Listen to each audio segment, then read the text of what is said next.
more click I needed to make. Uh-oh. I'll redo it. I'll redo it. You were just Boots, telling me all that stuff. All right, we are officially live. Thanks everyone who stuck around waiting for us to get that sorted out. We are live with Mr. Boots Chouinard, World War II veteran. Boots, where are you at right now? I hear him. where are you at right now? Where are we calling in from? I'm in Salisbury, Massachusetts. Massachusetts. Okay. Yeah. Salisbury, Massachusetts. Awesome. Mm. Well, cool. I'm so glad to see you again. It's been a couple years. And we got Parker Burns here with us. Parker, Yeah. introduce yourself. So, hello everybody. My name is Parker, and I'm the Next Gen lead for the Best Defense Foundation. So, many of you may have heard of the Next Gen program that the foundation offers, but what it is, it allows college students aged 18 to 22 to return alongside heroes like Boot Chouinard right here on the battlefield return programs, return alongside these heroes right to the locations that they fought in for us to hear their stories, preserve their legacies, and carry them on so that they can continue to inspire and educate for decades to come. And I always say it's the best education experience possible because we are the last generation that gets to hear these stories right from the men and women who were there, right in the locations that they took place. So if you're a college student and you're interested, stay tuned for more information this year. We're going to have some big program ideas. So, and if you're always interested, reach out, and looking forward to hopefully having you guys on program one day. That's right. And it was funny. I was watching one of our old live streams this week, and I always forget like how you came about. Like you were on one of these live streams years ago, and then, years later you end up in Normandy with us. I mean, how crazy is that? You're just like we didn't know each other or anything. You just came on a live stream, and then a year later you're going to Normandy with us. What are the odds of that? Right? This was how I got my start. Even this was a dream come true, getting to talk to these men and women, even just through the camera, ask them questions, the people I've looked up to my entire life. And then when the Next Gen program came out, I applied and got to meet the men and women that I've talked to over Zoom in person, it was a life-changing experience and something Yeah. that still doesn't feel real. For sure. So, for those of you watching and listening and who join in, I mean, heck, this could be the start to something crazy for you, where you can end up going on a program with us, which is always tons of fun. So, I say we just jump right in. We got a bunch of people in the waiting room already. So we can just start this thing off and get people coming in. And Boots, I won't have you introduce yourself because there's gonna have a lot of people who have questions for you. So we'll get to that. So let's kick it off. We'll start bringing people in here in a minute. Matthew Aronson is first, and then after that, Nuno Ramos. So I'll probably screw up a lot of names today, but that's okay. Forgive me. All right, so let's bring in Matthew. I can't remember how much of a delay there is on here, but I don't know. I think it's like 10 seconds. That It's might be usually 10 a seconds. surprise when you get sucked in. I know. What was it like for you? Like, were you just like waiting and then all of a sudden you're in? Like, I don't, Right, because I I don't can't even think you remember. like announced any names, so I just got the Zoom notification pop up on my screen. I was like, oh, You were in the early batch for sure. early. All right, well, let's bring in Matthew here. All right, Boots, we got our first guest coming in. First guest speaker. Yeah. Yeah. Matthew, how you doing? Doing pretty good. Yeah, it was 10 seconds. All right. Because it was right at the 10-second mark where you said that and it All showed right, up. good to know. All right, so Matthew, you are live with Mr. Boots. Hi, Mr. Boots. Nice to meet you. I'm Matthew Aronson. I'm from Chicago, Illinois. And you He's can calling in from talk loud. We Chicago. can't hear too. Calling in from Chicago. Chicago. Whoa.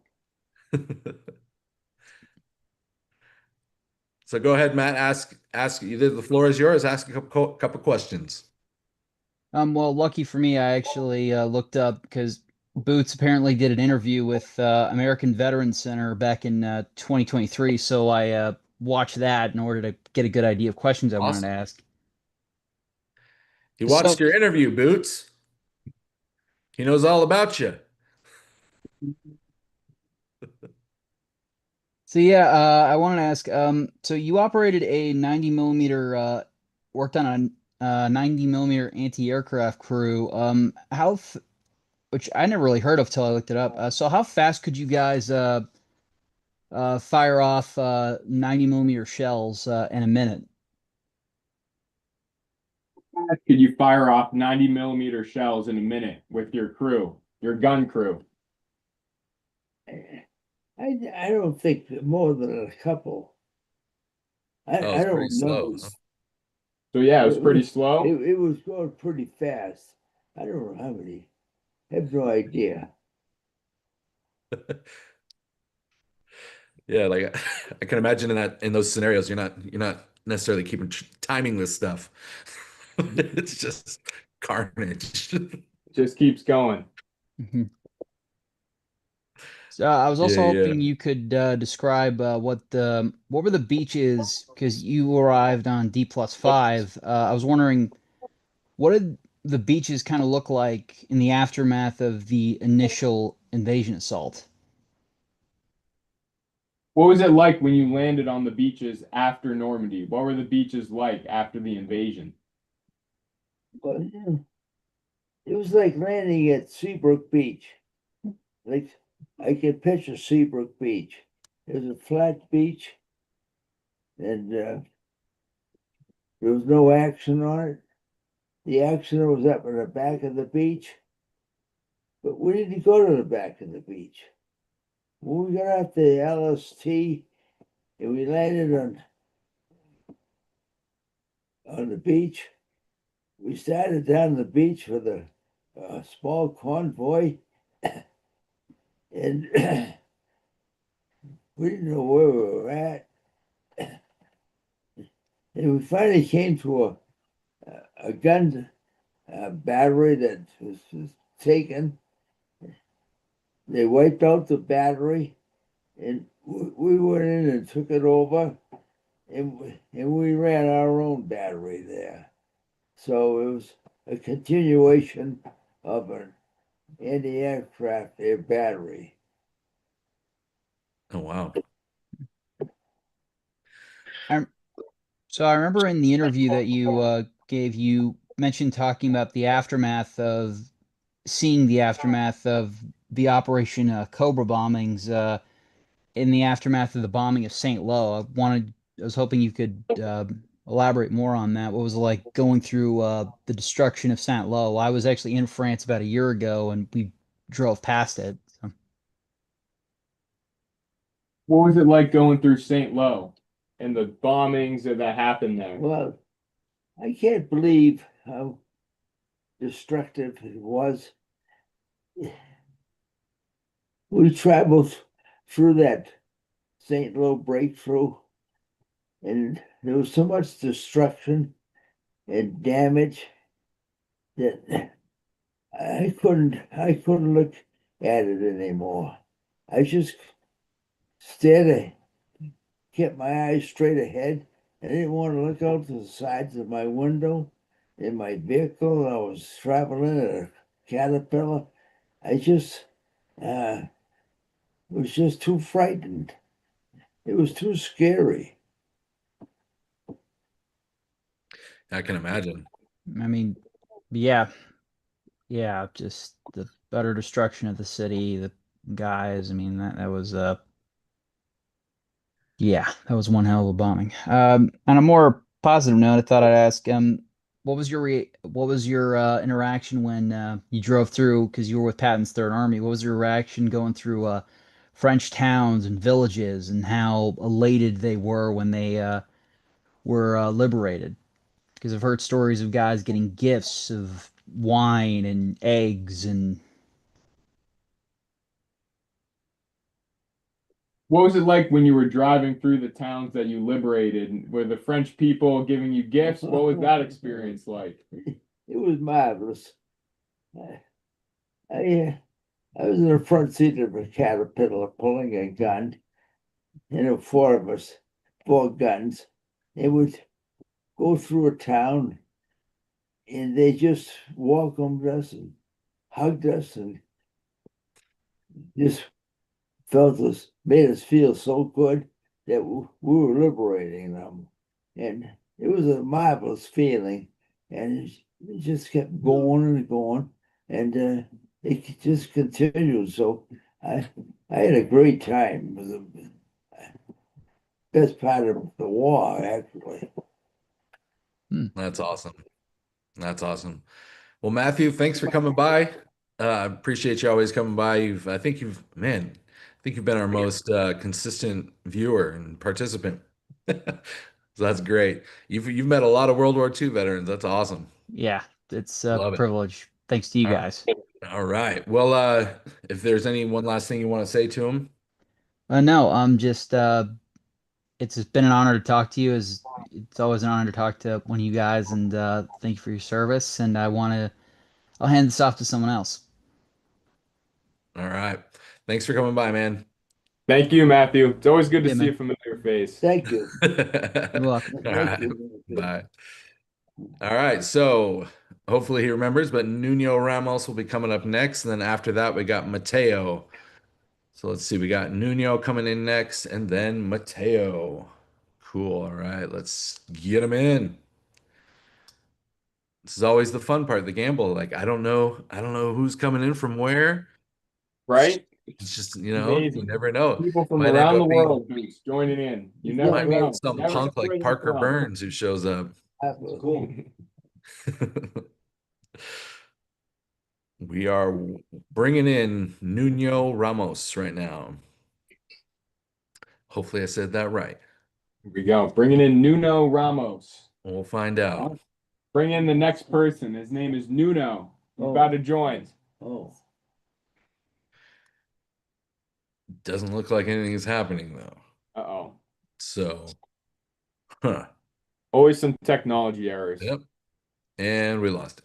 Okay, so let's bring in Mateo then. Let's see. Then after Mateo will be Sally.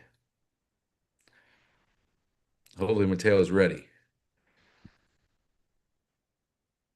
New Mateo. person. We're bringing Mateo. Can he see all right with the hat on? Should we take the hat off? Yeah, you able to see all right, Boots? yeah, I can see all right. All right, Or- cool. Yeah, it's easier to see him with the hat off. Mateo, can you hear us? Awesome. You're muted, but unmute yourself so you can talk. Yeah, sorry, I was muting the YouTube stream that I Yeah, haven't perfect. saw. Perfect. Well, Yeah. Mateo, nice to meet you. I'm Bish. This is Parker, and you're on live with Mr. Boots Chouinard. So the floor is yours. Cool. Thank you for having me. I'm a big fan of the foundation. Oh, awesome. Where are you calling from? I am from Mexico, but I'm in Dallas, Texas. This is where I Oh. live. Awesome. Awesome. Right on. Yes. Well, cool. Well, the floor is yours to talk to Mr. Boots. Thank you. My first question for Mr. Boots is how often does he think about everything that he saw in the war? He went through many extremely difficult situations that can scar you for life. So how often does he think about that? How often do you think about your experiences from the war? There was a lot of things that you saw and experienced. How often do you think about it? I think about it about every night. Every night when I'm in bed, I get thinking about the war. I can't get it out of my mind. It was such a tremendous experience that it stays with me forever. So I think about it so often, not just once in a while, but about every night. I think about it. It is. And I just worried about my existence, about making it in life, and how I made it, how I get through gunshots and aircraft shooting at me. I just feel tremendous that I made it. I'm And so Boots, happy. remind everyone how old you are right now. I'm 102. 102 years old, like, and you've carried that Yeah. your whole life. That's I don't outlive it. You never outlive it. You yeah. just Yeah, you just live with it. And I'm just, I'm glad I did it. I'm glad I was a frontline soldier, and I wouldn't want to be anyplace else. Uh, I, I'm glad I took part in this war, and was one of the instruments that won the war, and I'm home safely. It's just a marvelous experience. Wow.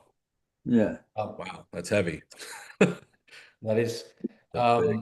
And my next question for Mr. Boots is, obviously during the war, there was a lot of, they ask you to do a lot of things I can't. that are very hard. I So my can't. question is, I'll relay the question. how often did your squad complain, or how often were they negative about what they had to endure?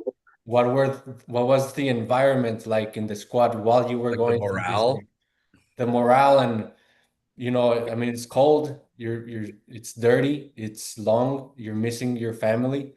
How was the morale? Were people positive, or were people breaking down very often? What was the morale like of your squad throughout the war? Were people kind of breaking down? Were people worrying about their families? What was the morale like with your crew? I had no contacts with anybody. I just didn't know anybody, didn't know anything. I just, it was a strange operation.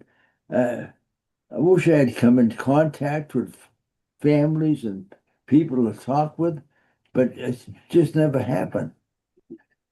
But like, what about with your direct squad, like the four guys you were traveling with? What about the four guys that you were traveling with within your crew? What were they like? Were they ever complaining about different things, sleeping in the field, maybe the cold weather that you guys had to experience, maybe enemy aircraft shooting down on you? I don't think anybody ever talked about it. We Hmm. just lived it and hoped for the best, but we never talked about it. Right, Interesting. probably did no good to complain. No, no. I imagine it's like, we all work in teams, in some capacity, and probably deal with our complainers and just, but I imagine, yeah, in a situation like that, do you even have time to complain or time to be happy to just I'm sure, did it happen? Did it seem to just go by in a flash, or did you feel like you were there for an eternity? Did it seem to go by in a flash, or did it seem like you were over in Europe for an eternity during those moments? What was that? What did time feel like? It felt like eternity. Wow, okay. You didn't think it was going to just end right off the bat. It was just, no, it was just going to go on and on.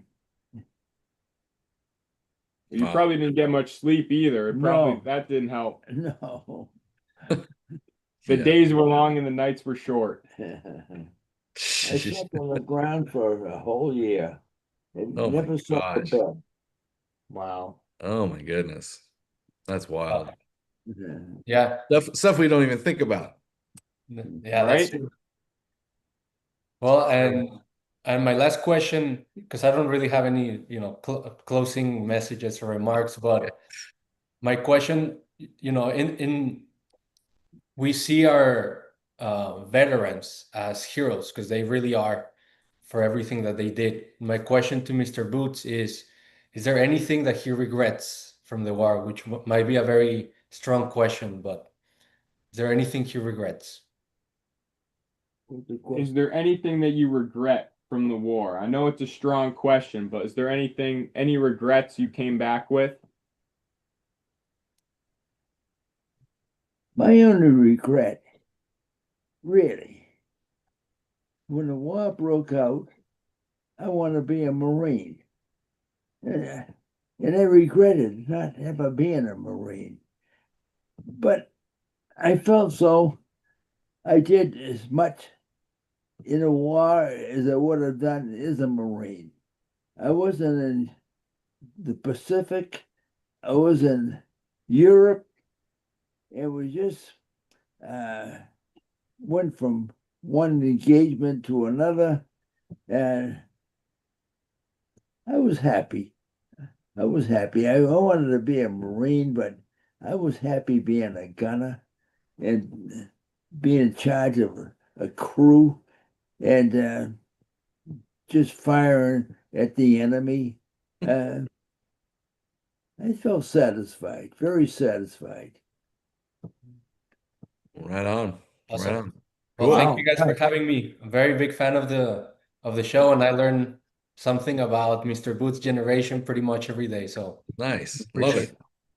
Keep Bye. Thank following you, along, man. Mateo. We'll Thank keep putting you. it out Thank you, there. guys.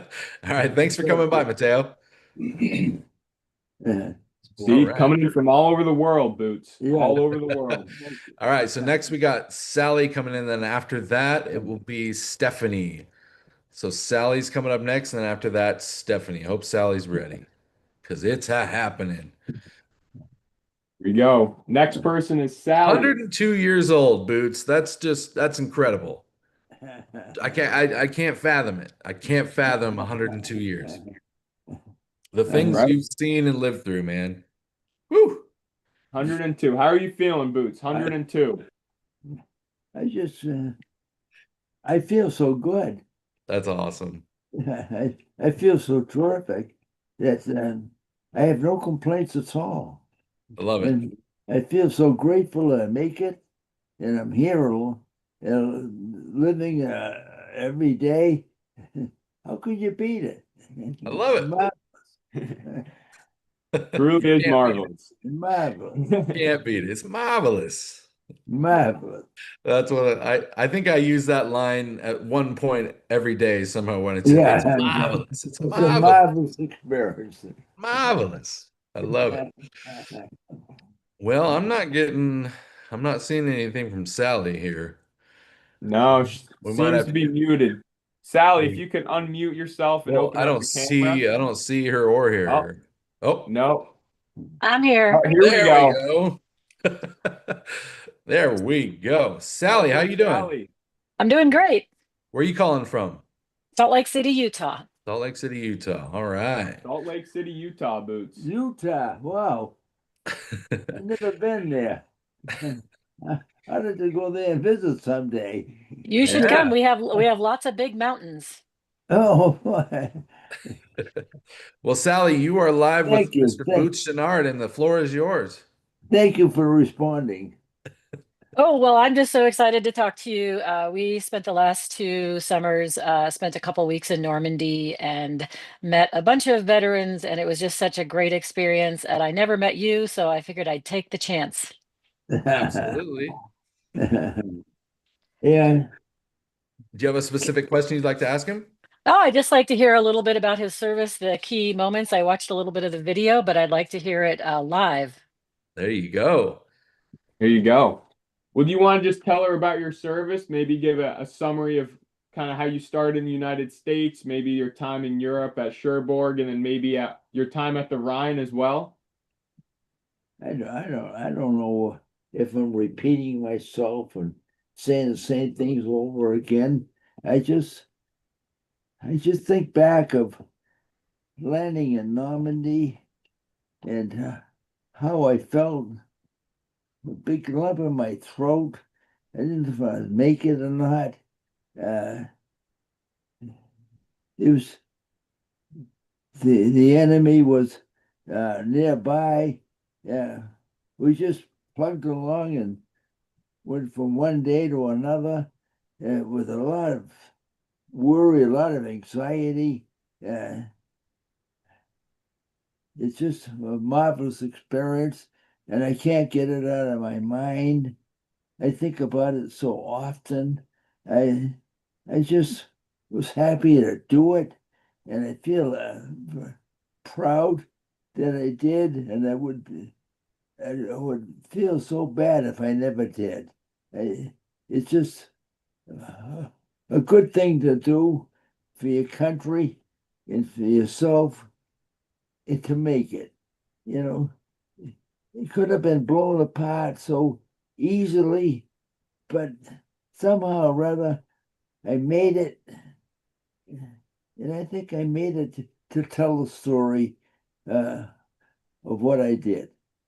Right. Well, you were supposed to land on D-Day, correct? But Yeah, then your gun didn't yeah, pass inspection. yeah. Oh, really? Wow. Wow. Do you want to tell that story a little bit? Well, it was quite a worry being in this field in England, training, getting the guns ready to hit the beach. And you didn't, you know what was going to happen, but the infantry outfit I was with got up and left and hit the beach, and our guns weren't accepted right off the bat. They told us we had to keep waterproof on our guns, so we finally got them all accepted and hit the beach with no problems. And I just think about it so often. Right, because if you landed that day, you didn't know what Yeah. was going to happen. No, I didn't know what was going to happen. Yeah. So when did you land then? If you didn't land on D-Day, when did you land? When did you land in Normandy? What day? Do you remember? How many days after It was D-Day? about 3 days. Oh, 3 days. Okay. +3. Yeah. Yeah. Yeah. Wow.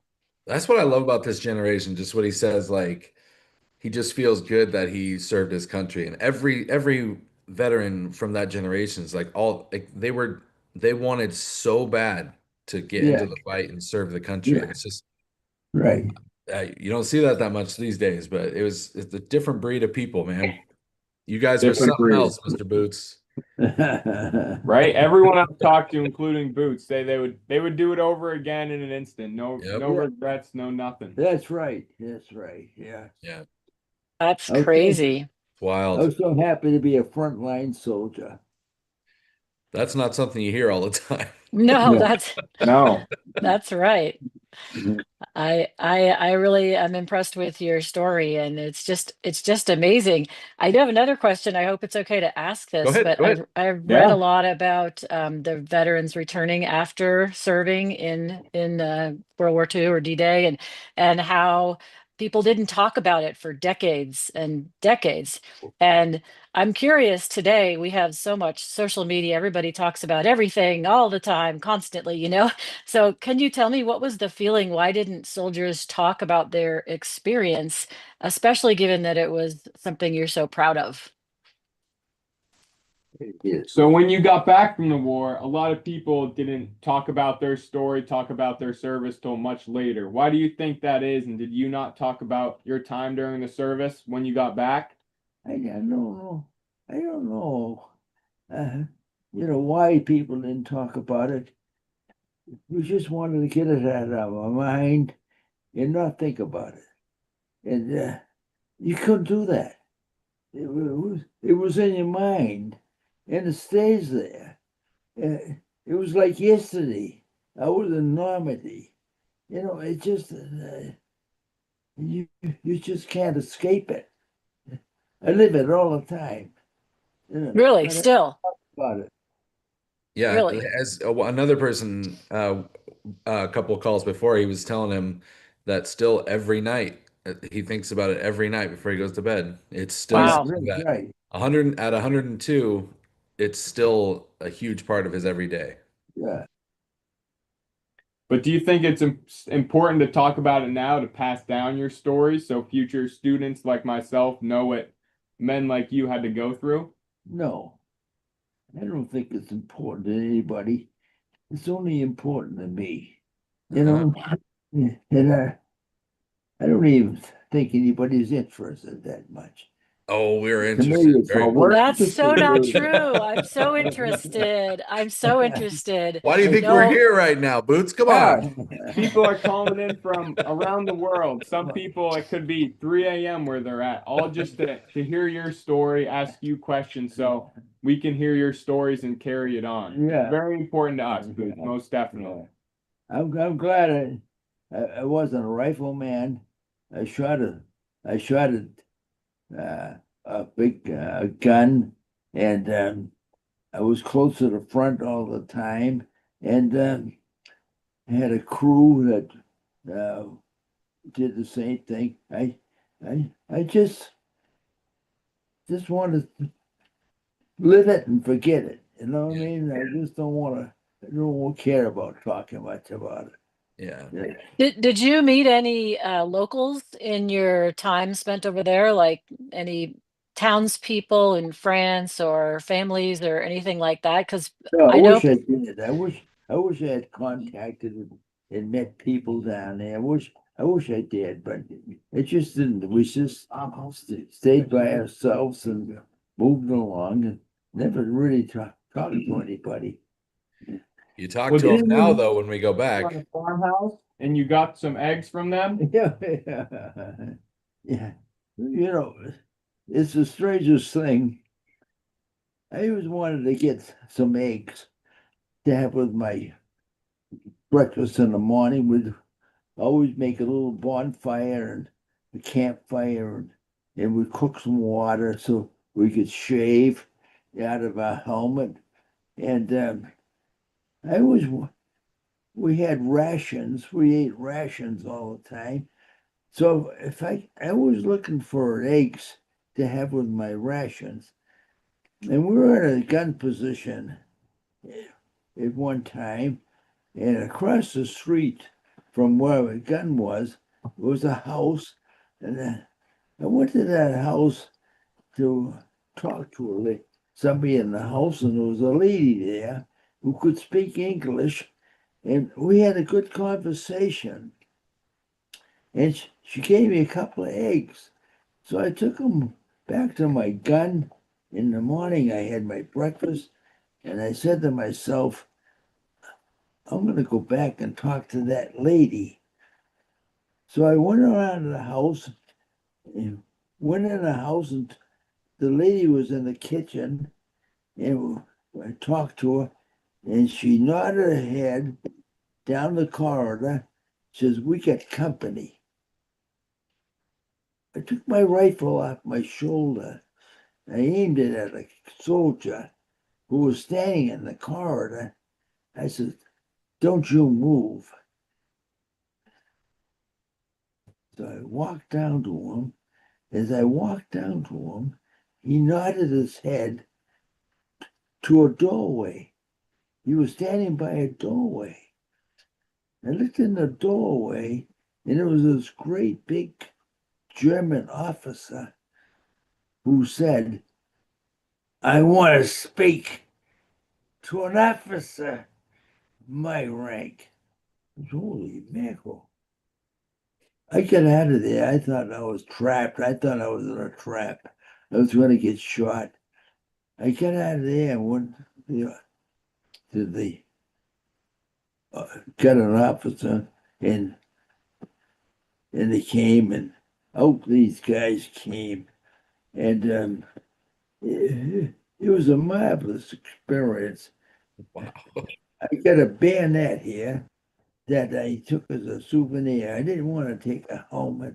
I didn't want to take a rifle or a pistol or anything like that home with me.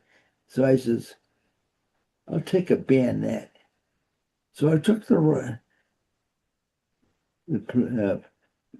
soldier's bayonet, and I got it here. And once in a while, I get it out, look at it, and think about that moment of all those soldiers giving up to us.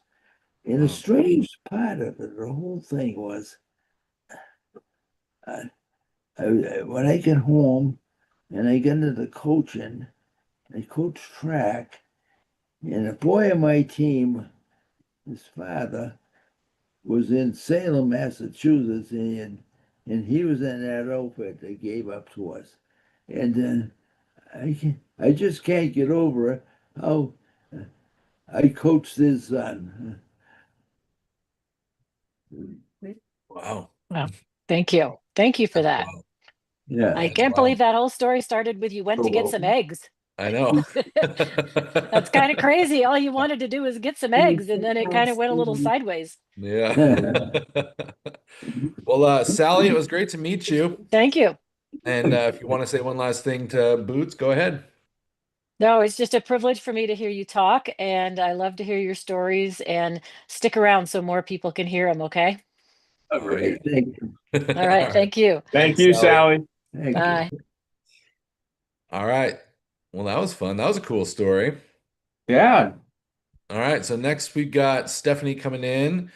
And then after that, we'll have Chris Myers. So Chris Myers, be ready. Stephanie is coming in now, We're which bringing Stephanie. probably doesn't even know yet.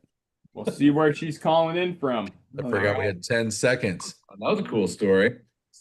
Oh, I heard myself there for a second. I That know was I had weird. to pause. Sorry about that. You're good. How's it going, Stephanie? I'm doing well. How are you all today? We are doing great. Where are you calling from? I'm calling in from Detroit, Michigan. Detroit, Michigan. Yep, All the right. Midwest. Right Yeah, on. so it's an absolute privilege talking today, Mr. Chouinard. I have two family members who were killed in World War II, so it's really important to me to keep their memory and to listen to these stories of these heroes like yourself. So thank you for spending your time with us. Okay. I have a couple questions. I had to rewrite them a couple times because there's so many great questions, and I want to make sure I ask something that hasn't been asked. Um, I guess my first question is, what was it like leaving home for that last time? Did you have any phone calls with your family because you were going overseas not knowing if you'd come back? What was it like leaving your family? Do you remember the last time you left them before going overseas? And what was that experience like, kind of leaving them? What was the emotions you felt? I really never thought about it. Mm. I knew I had to do some action, and I felt ready to do it. And I just didn't give it another thought about my family or anybody else. I didn't have a girlfriend. I was so glad I didn't have a girlfriend to worry about. I just went off as a young guy and didn't was ready to accept anything that happened. And thank God I didn't have to worry about a girlfriend. I Did your imagine family, do you have any brothers that went as well? Or were you the only one of your family? I had a brother that went in. He was in the Elkan highway that built the highway in Alaska. He went up there as a soldier during the war, and that's where he spent his war. Oh. It was a good thing to do, but he didn't get into any fighting like I did. Mhm. Wow. Thank you for that. My other question for you is, like Sally asked, a lot of people came home and didn't talk about their experiences, but how did your experience in these foreign lands where you've never been and you've seen all this, how did it affect you when you came home and your personality? Did it change you? No, I don't think it had any effect on me. I just uh, came home and met my friends that were left behind, and we all got around Newburyport. The government gave us $100 or $50 a week. I guess we got $50 a week, and so we had a little money in our pocket, and we could just go around and go to a joint, have a couple of beers, and just talk about it. Mhm. But it was uh, an experience that you wouldn't happen again. It just was rare Mhm. to have that experience. And I'm glad I did it. And I felt good about it, about being home with my friends and just going out and have a beer together and talk about it. I imagine it was a very happy homecoming. Yeah. But he's Yeah. right. Like, yeah, a war would never be the same after that again. Mhm. No, Yeah, it never could be. Yeah. right. Well, did a lot of your friends serve as well? So were you all coming back from Europe at similar times, and what was that like? I think we all had probably similar experiences, but we didn't talk about it. Mhm. We just got it out of our mind and let it drop. We didn't talk about it. I didn't talk about it to my kids until years later. We had a chance to talk about it, and my family says, "My God, Dad, we didn't know you went through all that." I think the mental I never fortitude of just your said much generation. about it. Yeah. Absolutely. Yeah, the mental fortitude of your generation is just awe-inspiring, and it's really hard for me to wrap my head around it sometimes. Yeah. I do So get curious sometimes, like to think like, like Boots here has said, like he still thinks about it every day. mhm. Yeah. I always get curious if there had been a different program put in place for when they got back and they were able to, everybody was able to work it out. Like, so now I feel like there's programs in place where people can work it out, they can talk about it, they deal with it with professionals and stuff like that. Mhm. I often wonder, like, what would, like, could, at this point, could he have not even thought about it anymore? I don't know. Yeah, probably. It is interesting to think about, like the way people come home from war now and how it's dealt with compared to how they came back and it was dealt with back then. Hmm. Right, Interesting. because people didn't PTSD wasn't an official thing at the time. It was Yeah, just a foreign concept. So it was something that if they knew about it and knew how to treat it at the time and had those programs in place, yeah, like you're saying, could have been a completely different experience yeah. coming home. But it's here we are now. That's done. But Yeah, it's an but interesting thank thought. Right. yeah. Well, Stephanie, did you have anything else you wanted to say? God bless you, and thank you so much for your service. You've saved our country and you've saved the world, and we'll never forget that, and we'll always show our gratitude. So God bless you all too for the work you're doing with these veterans, and yeah, We hope you love all it. have a wonderful We day. love it. Thank you so much. Thank Thank you so you. much. All right. Well, it's great to meet you, Stephanie. Yeah, Likewise. thank you, Stephanie. All Take right. care, Thanks guys. for coming. So, Boots, somebody in the comment section here said you don't look a day over 90. Not bad, huh?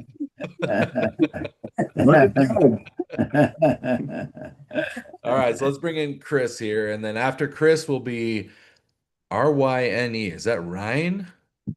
Rin? We'll Nicholson. find Ryan out. Nicholson. Yeah, we'll find out next. All Rin, right, you're we're on bringing in deck. Chris. And right now, we got Chris Myers. Afternoon, everybody. How's it going, man? Where are you calling Afternoon. from? It's going good. I'm calling from Southeast Iowa. Southeast Iowa. All right. Oh, I live in Idaho, and for some reason, everybody always says I live in Iowa. I don't know why. Potatoes and corn, what do you do? Awesome. Well, All you're right. on with Mr. Boots Chouinard. Perfect. Thank you. So I was hoping that, Boots, you could talk a little bit about this Easter service that you attended when you were in Oppenheim and just how that experience sort of shaped your perception of the German population throughout the rest of the war. Yeah. well, did you hear the question? No. What was your experience like attending that Easter Sunday service when you were in Germany, side by side with the German people? And what was that whole experience like that day and the build up to it? That was the strangest experience. Going to that church in Germany in the Rhine River and being with all those German people. No soldiers, just citizens, church full. And us soldiers, or about 5 of us, standing in the back of that church with our rifles on our shoulder and going through a service. You know something? I don't even know what kind of a service it was. I don't know if it was a Catholic service or just a Christian service. but it was in a church. And it was so unusual because most of our services was in the field. You know, where uh,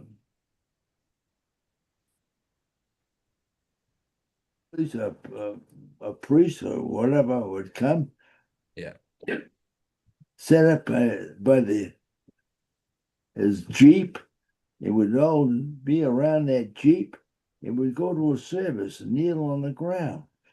But going to a church with the enemy was such a startling thing. I always wanted to go back and visit it, but never could. But it stays in my mind, and it was a marvelous thing. And I'm happy I did it and made it. Let's Thank go you. back to a church service there. Let's go. Let's go to church, man. We'll Do you take remember you what back. town you were in?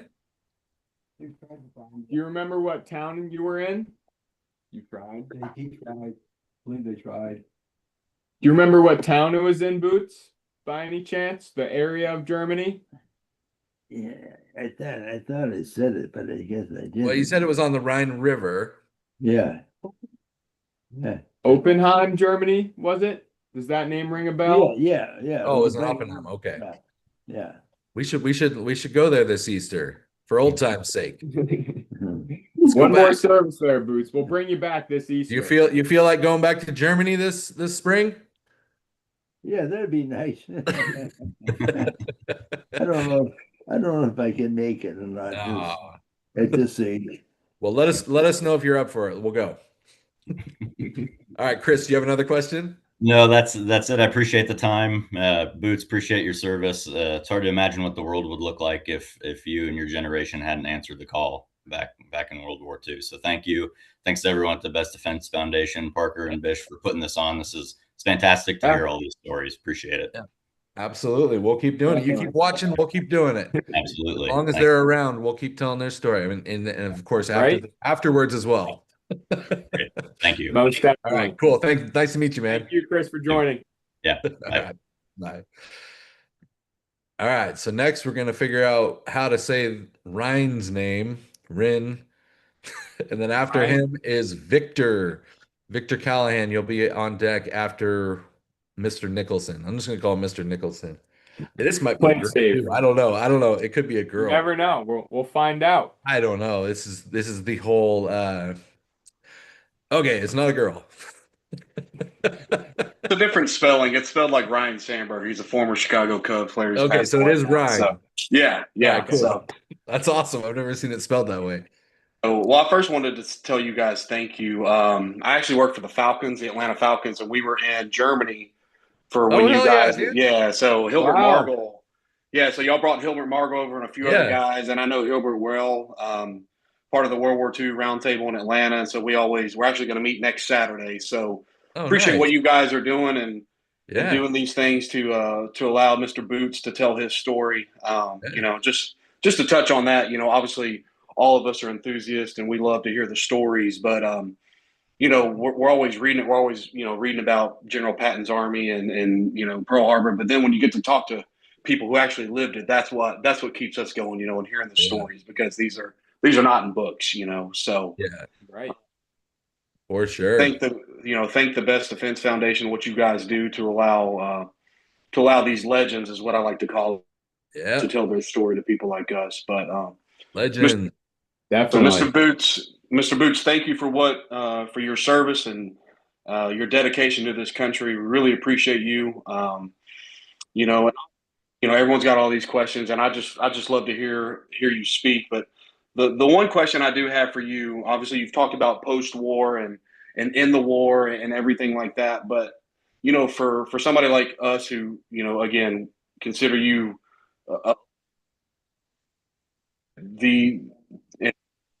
one of the worst people to ever walk this earth, when did you change the course of history forever by defeating someone who wanted to take over the world? We missed the very beginning of that question. Yeah, can you repeat it? We were cutting out over here. Yeah. he talks about coming back and just living his life, but when did you realize that you defeated one of the worst people to ever, walk the face of the earth, one of the worst dictators of all time? What was it like when you knew that you defeated Germany and Hitler, and what was that feeling like that you knew you brought that country and that his rule to an end?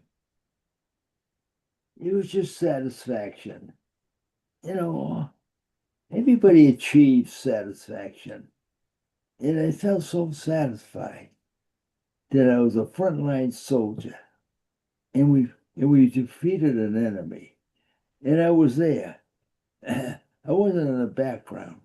I was there. It was a marvelous feeling. And when I came home and talked to my friends, and we talked about the war, they could what they did, but I just felt what I did. And I felt so satisfied that I didn't care to talk about it much. I never talked about it. And it's just a glorious feeling that you did something worthy. You helped to beat an enemy, and you made it. It was good enough for me. That's all I needed. Oh, Boots, I love you. That's just so wild to think. I mean, you were in the front line, man. You came back and you did it. Yeah. I know. You changed, yeah. You Yeah. history, You guys like changed the course of history. Amazing. history. So He's affiliated with Atlanta Falcons. Yeah. Boots played. That was his dream to play football. Right. Well, Boots, so he works for the Atlanta Falcons, but you played football, right? First. The Atlantic for- Falcons. Is that Yeah. right? Yeah. I had a chance to go to Green Bay, and when I was a young boy, I prayed to God, please, Jesus, help me be a college football player. When it was all over, I had a chance to go to the pros. I didn't ask him to be with me as a professional, so I didn't go. I was worried I'd be jinxed. And I'd be hit and crippled. So I didn't. I just didn't make it. I said, "The hell with it," Green Bay next year. So I'll be thinking about you when we go play at Lambeau next year. So There you go. Have you been to Lambeau, Boots? oh, Have you been to Lambeau Field in Green Bay before? No. Ah, it's pretty cool. It is pretty cool. Well, We you appreciate first you. played for your base, right, in France. You Yeah. played on a football team there. Do you want to talk about that? It was a marvelous thing to have a football team after when the war ended and to play football. It just felt so good about it. And so did all the other guys. And an awful lot of them thought I had played at college football, and they were surprised that I never had been to college yet. I was just playing high school football. But they thought I played so well. I was a college experience. I never was. But it's so happy about we played teams that would come on a game day and play against each other, not know a thing about each other. And at the end of the season, our football coach knew some players in England who had a good team, and we're going to go over there and play them. Well, we flew in an airplane that C-47 airplane that dropped paratroopers off during the war. And we were over to England on a C-47. Played a game in London and flew back the next day. It was the greatest experience I ever had to play some more football. Everybody was so happy about it, it was a marvelous thing for the government to do. Yeah. And it helped me a great deal. That's cool. That's how he wound up at BC. Is that how we got recruited? Well, yeah, they told him when he got home this guy told him to come see him at Boston College. Yeah. Oh, so and he did. So you got recruited right from there. Look at that. Yeah, I know. Yeah. Next thing I know, I was in Boston College on the practice field in the spring of football in 1946. And it happened so fast. The war was over here. I was playing football. This is what a treat.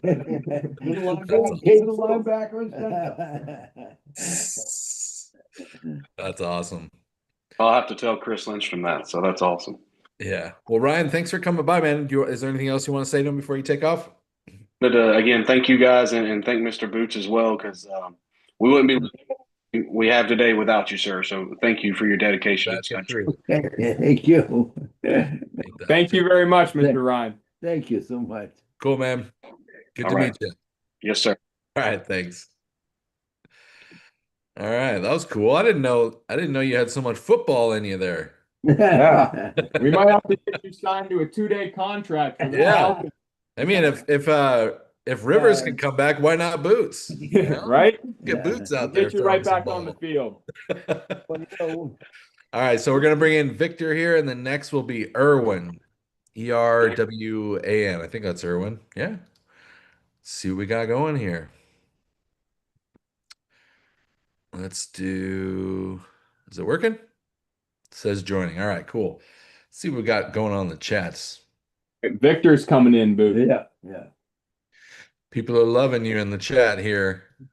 They love you, Boots. The viewers love you. They're saying they love you in the chat area. You're getting all sorts of support. Victor, are you there? Can you hear us? Hello. Can you hear me?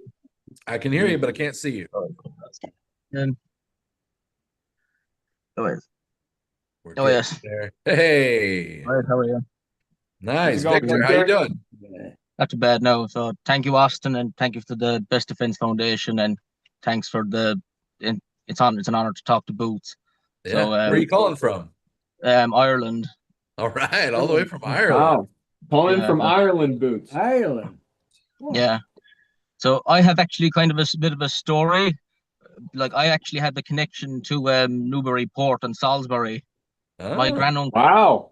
Yeah. My granduncle immigrated to Newburyport in the early 1910s, and then he immigrated. He was Pat Murphy, and he immigrated there in the 1910s. And I actually went to Boston last May, and to track down to see where he was buried in Newburyport, and I actually found his granddaughter after 52 years, Nancy. Wow. And she actually lives on the same street as Boots.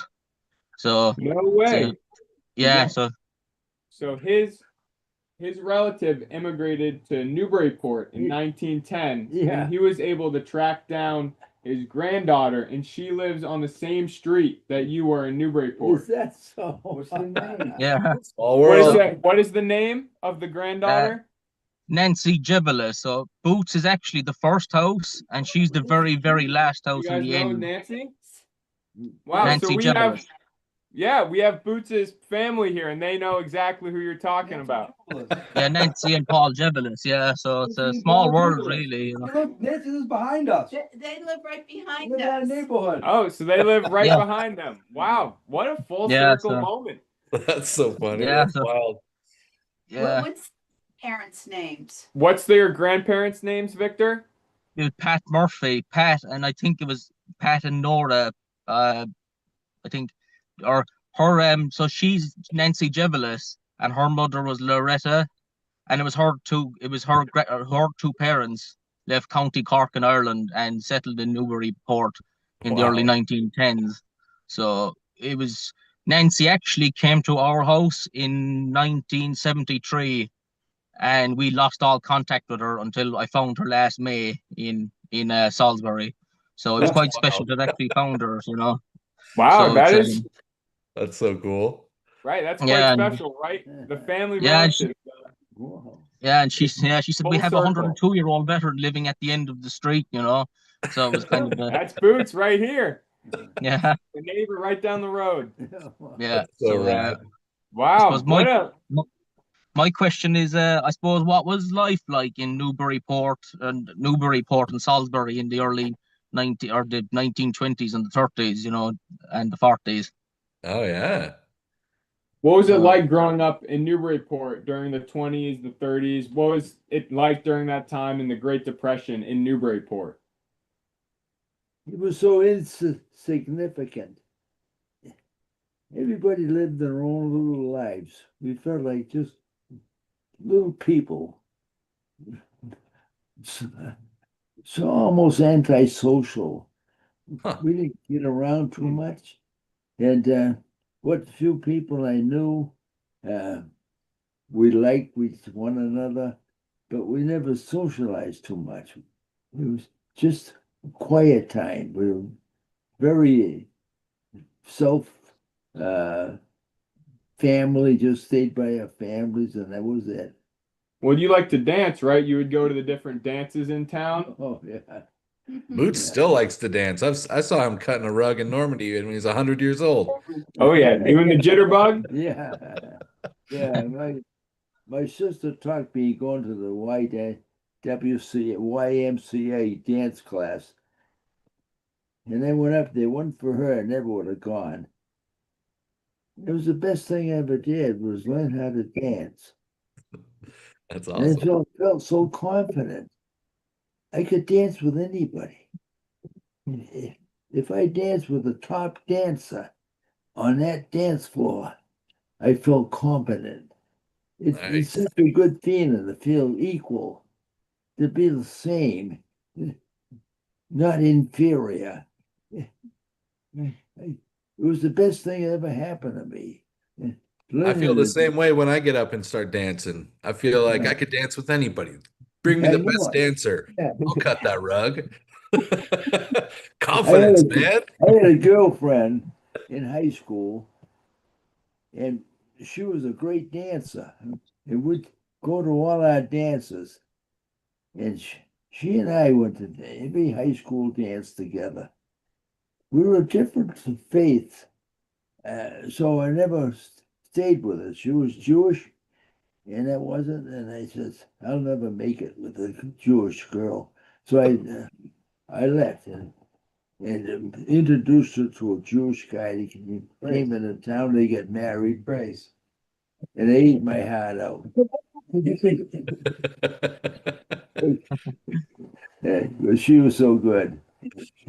Was life was life different when you got home? Like were people more social or more reserved when you got back, or was it because the Great Depression was over? Did things change rapidly when you got back from the war? I think things changed much. Things were pretty much the same. We didn't go any place. We just hung around town, and I'd get together with other guys and would go to some place and drink beer. And You fight. as a matter of fact, I wanted to escape that, and I met my girlfriend and spent all my time there and escaped it. It was too much. Nice. Victor, you got any other questions? No, that's kind of it, really. I suppose.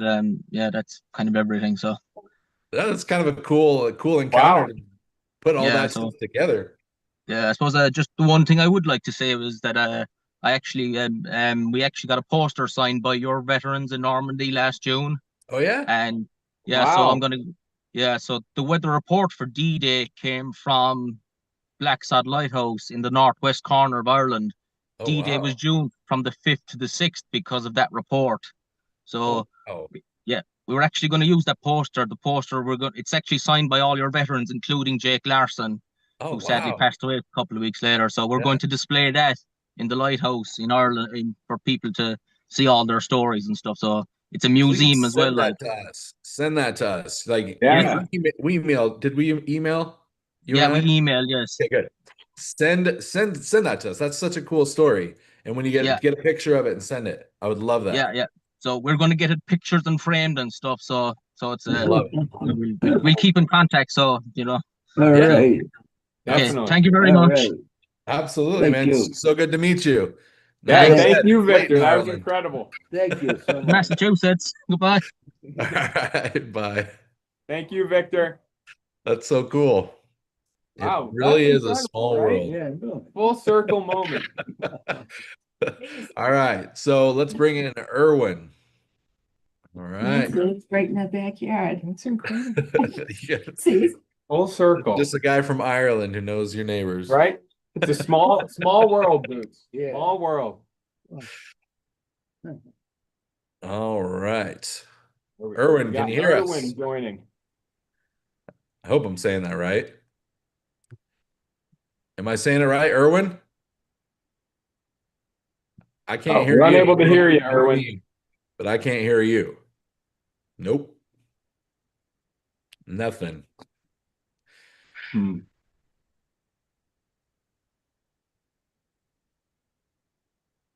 Suspense is killing me. Right? Silence. What does he sound like? Am I saying his name right? I don't even know if he can hear us. Maybe it's the AirPods. If you disconnect your AirPods, maybe. Your computer audio, maybe microphone, maybe that will work. Yeah. It's always tricky, technology, right, Technology. Boots? Technology. Yeah. It's tricky. Yeah. No, Still can't hear ya. unfortunately. I get that. Come on, He's not Erwin. there. You can do it. We're going to make this work. Here we go. We're hoping. We're going to make it work. He's got a good question. I can feel it. I know. I want to learn how to say his last name. There's a lot going on in his last name. Right? And where he's calling from, it can be all sorts of information. I know. Look at it. He's got all this stuff in the background. Look at that. He's got World War II, all kinds of stuff. Come on, Erwin. We want to know.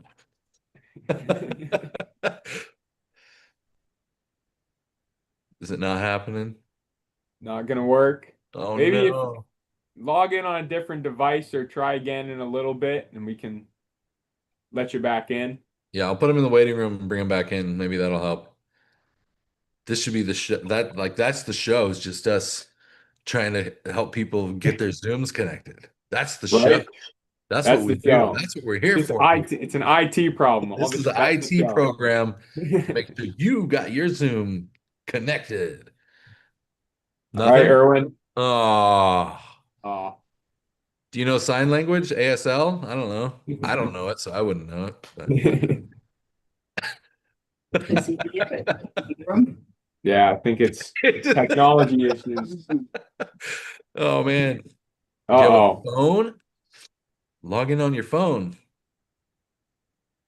Oh, he's calling customer service. Yeah, business calls. Well, this is kind of fun.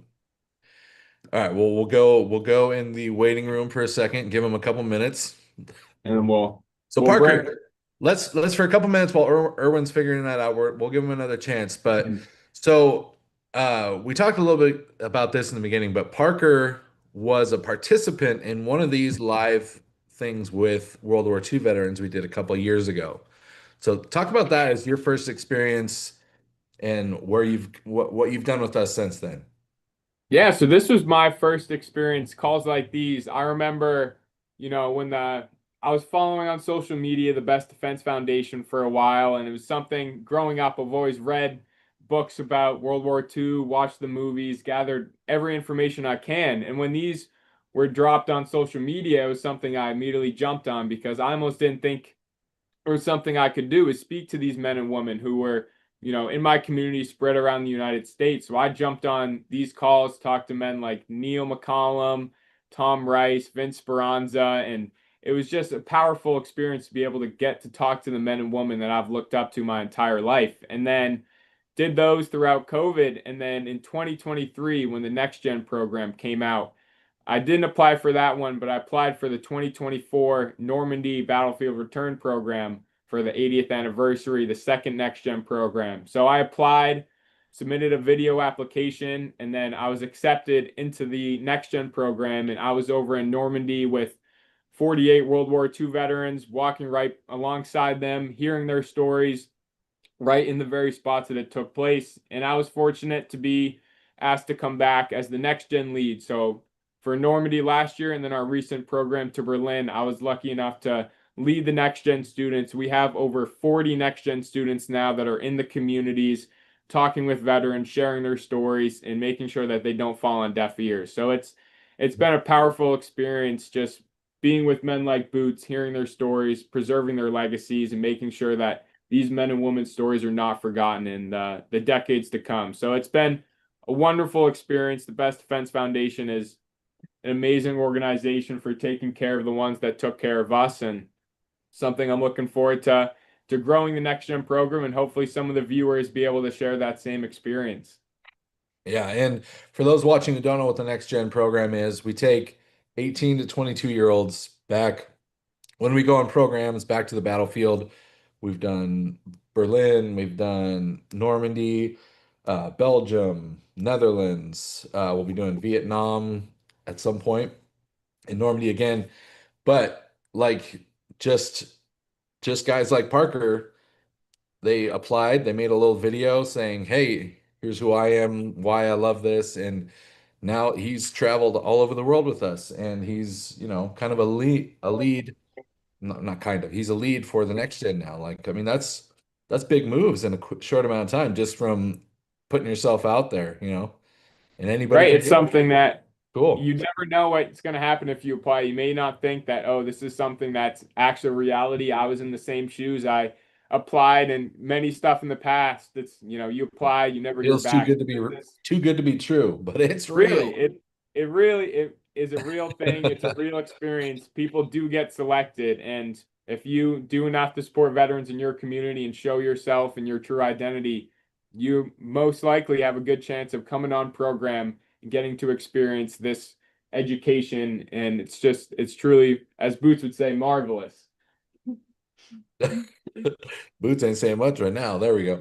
All right, so I think we got Erwin says he's ready, so we'll give it a shot. All right, See if this we'll bring works him this back time. in. He's coming back in. So hopefully his technology is sorted out. Okay. Yeah. And then after Erwin, we'll be done. Boots looks like he's ready for bed. You got it? Is it okay? Hey, we can hear you. All right, he's good. Nice. Very cool. So, me, Erwin, where are you calling from? I am going from France. So from France. Calling from France, Boots. From France. We're Very back cool. there. Well, where you're in France? now, so you got, where in France? In the Loire Valley. I don't In know. Normandy? In the middle of France. He's in the Okay. middle of France. Middle of France. What's the name? What's the name? Tours. Toul? Yes. Yeah, Toul. Tours. cool. Yeah. I can't believe this. I almost get killed in Toul. Oh, Really? wow. I can't believe how close I came to getting killed in Wow. Toul. And what saved me was a bomb bunker that I was able to get into. Otherwise, I would have blown to bits.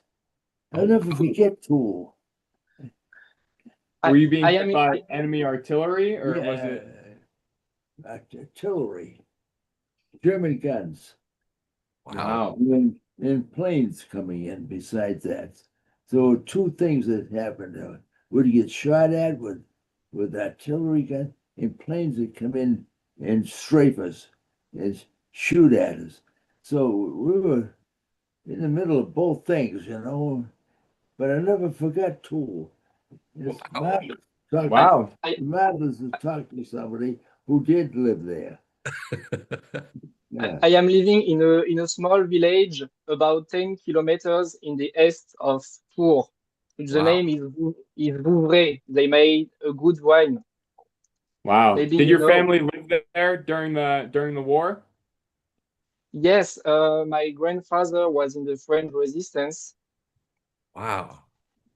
and here is a letter that was written to him to thank him for his actions during the war. That's cool. Oh yeah. My grandmother was in Caen, in Normandy. Okay. Caen is where we stay when we go to Normandy. And my grandfather, but from my father's side, was a French paratrooper. Wow, that's amazing. Wow. That's incredible. So his grandfather, great-grandfather, was in Toul during the war and was in the French resistance. So you helped liberate his family. Yeah. Wow. So because of you, he's able to be here on Zoom, ask you questions. So you liberate him and his family, Boots. How does that feel? I thought we did an awful lot of good. And I never thought I'd ever talk to anybody that was involved in it. I knew we were liberating people and they were free, and we just felt good about it. As a matter of fact, next to Toul was Nancy, France. And we were in Nancy, France for about 3 months.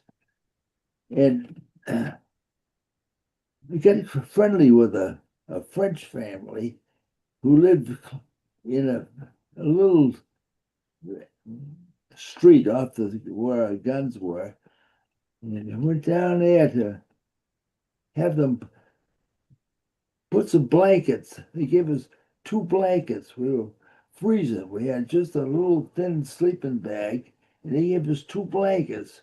So I went down to this house and knocked on the door, and I asked the lady who came to the door if she could take those blankets and put them into my sleeping bag for me and make me a hat. And she did. And they invited me to dinner. And I went there, and I was having a marvelous dinner. And I didn't know what I was eating.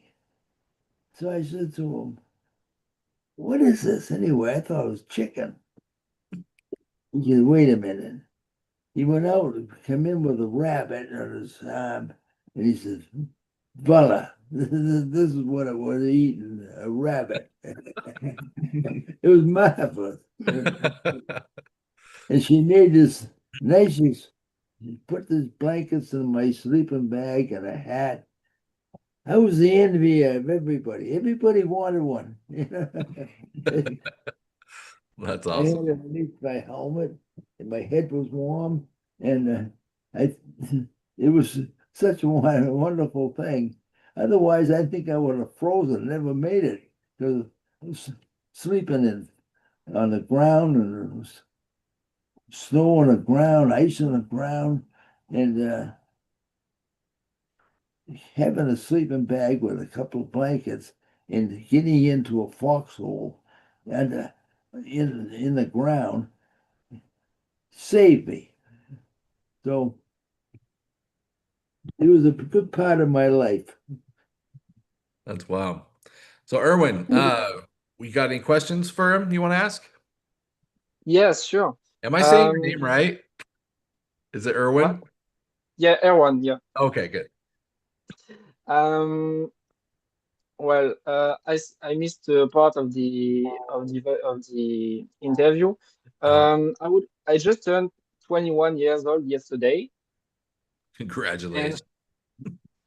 And I would like to know how old were you when you arrived in the army? I turned 21 when I was in Nancy, France. Oh, wow. Just turned 21. Wow. Yeah. So how old were you when you joined? I was 19. 19, okay. Yeah. How old were you when you got out? How old were you when you got out of the military? Just turned 21. When you were done? Yeah, just turned 21. Yeah. Okay, so 2 years. Wow. Were a lot of the men similar age in your unit? Yeah. Were they all teenagers? All the same age. We're all the same age. Yeah, all young guys. Wow. Yeah. Do you have another question, Erwin, for Boots? Yeah, I would like to know, I will explain later. When you were in the front line, how many days a week did you shave? When you were in the front lines, how long was it? Were you able to shave, or did you have to wait a few days or weeks before you could shave? Well, we didn't have a chance to bathe much. We would have a little container of water if we can get from a 5-gallon can of water that once in a while we'd come across, and would shave in a helmet and wash our socks out, wash our underwear out, take a little sponge bath, and that was it. It wasn't until we came to a river that we could all get into and get a bath. So if you did take a bath, it was in the river? Yeah. So it's few and far between. Yeah, that wasn't very often, was it? No. As a matter of fact, every once in a while we get a show truck that would come in and set up in the woods, and we can go in and take a shower and get some clean clothes, and that was a treat. We'd only happen a couple of times. Otherwise, we just stayed in our own clothes and washed them, hung them on the bushes to dry, and was able to go along that way. Very cool. Very cool. So Erwin, have you heard of our next gen program? Yeah, I did, but sadly, with the class, it's hard, and I wanted to join, but it's not very easy. Well, there's always future opportunities. Yeah, sure. I've seen you many times in Normandy because I'm going there since my youngest age. Oh, okay. But I think I saw you in Normandy in Carentan in 2023. Yeah, he was there. Yeah, because I saw was you in Normandy in Carentan. Oh yeah, 2023. Oh, that's wonderful. I was part of the Carentan Liberty March as a reenactor. Wow. Were you in uniform? Yeah, sure. Are you in the video? Did you see yourself in the video? Maybe. I don't remember. I've seen so many. Go back and watch that video and see if you're in it. Yeah, that's so cool. I love the Liberty March every year. It's such a it's a treat. I never get sick of it. Every year I love watching that. It's always incredible seeing you guys march down the street. Rain or shine, you guys are out there standing tall for these veterans right I think 2023, I think it was raining that year. No, it was in 2022. Oh, 2022, we were standing under the rain. Yeah, I remember. It was 2022, and I got drenched. My camera gear got all messed up. Like it came out of nowhere. It was insane. Boots was there that year too. Right, you were there in 2022 when it was raining heavily during that parade. Yeah. Yeah, that's so crazy. Well, he was there. He was one of the soldiers, the reenactors that were standing in front of you, marching through the town. That's amazing. That's amazing. But yeah, you should, if you ever have the time and are able to get, time away from school, definitely apply for the Next Gen program. You would make a great applicant, and we would love to have you if you apply and are able to get selected. So yeah, even not in Normandy, like we're doing other programs. I hope to see you next year, because every year I'm the Count Geronimo in Sainte Mary-Église. Oh, okay. As a reenactor. So I would like to ask you both a very not a personal but an important question for me, because as a World War II reenactor and part of D-Day commemoration, I meet a lot of people, and I speaking French with many French people. I'm with the Spanish group, so I'm the only French speaking of the group, and I would like to know what you would which message you would like that I share to French people? Okay. If you had to say to him a message for him to spread to all the French people in his area, what would you like the French people to know? I was just so grateful that they were friends and not enemies. And they received us because they had been living with the Germans all those years, and many of them liked them so much that we had a little feeling. Did they really like us? Or are they just tolerating us? You know, we wasn't sure what the relationship was like. You know, I felt so that they liked us. They weren't so keen and so I don't know, so Germanized. You know, there was Right, because they were over there for years of occupation under German rule, like you were saying. That's right. But Erwin just confirmed. He confirmed they liked you. Boom. Yeah, we love you. You can say that they love you. The French people truly appreciate you and truly appreciated what you've done for liberating his family from Toul and allowing him to be here today. Yeah. I never forget Toul. You know, it's so nice to talk to somebody who was there because I could have ended my life there. Yeah. And it's so nice to be able to meet somebody who was there. And I feel so grateful. And thank you so much. That's awesome. Yeah. Thank you. Thank you, Boots. Well, I think my problem. So I would like to very thank you, all of you, and the Defense Foundation and all the others. And I hope to see you next year in Normandy. Yeah. Yes. See you in Normandy, Erwin. See you there. See you there. Nice to meet you, man. Thank you, Erwin, for joining. See you soon. Bye. Bye. Bye. Bye. All right. Incredible. Well, Boots, what a fun show. It was good. So good to have you. It was so good to see you again. And, you know, you're only 102. We'll see you again soon. 102 years young, right?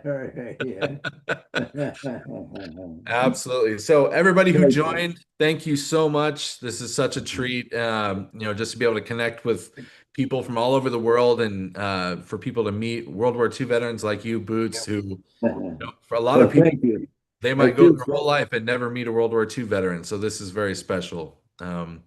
And I'm glad we were able to get you. And I feel so honored. Wonderful. Good. You want to do it again sometime, Boots? You know, if you can take it. Oh, we're always ready. We're always ready. Well, cool. Well, let's we'll sign off now. We'll say goodbye and we'll do this again. Parker, I mean, let's keep doing this. Let's do this like every couple weeks. Most definitely. I think it's a great resource for people around as you saw, people around the world joining in, all different time zones, different backgrounds, different languages for taking the time to get to speak to you, hear your stories. And it's a great way to carry on the mission and allow people to preserve these veterans' legacies. So it's an amazing opportunity. And thank you all for joining, taking the time to ask Boots a question. And it's been amazing. So cool. All right. Well, we will see you all later. Okay. And all right, so we're off camera now, but that was fun, Boots. All right, we're off the live, but he was saying it was fun.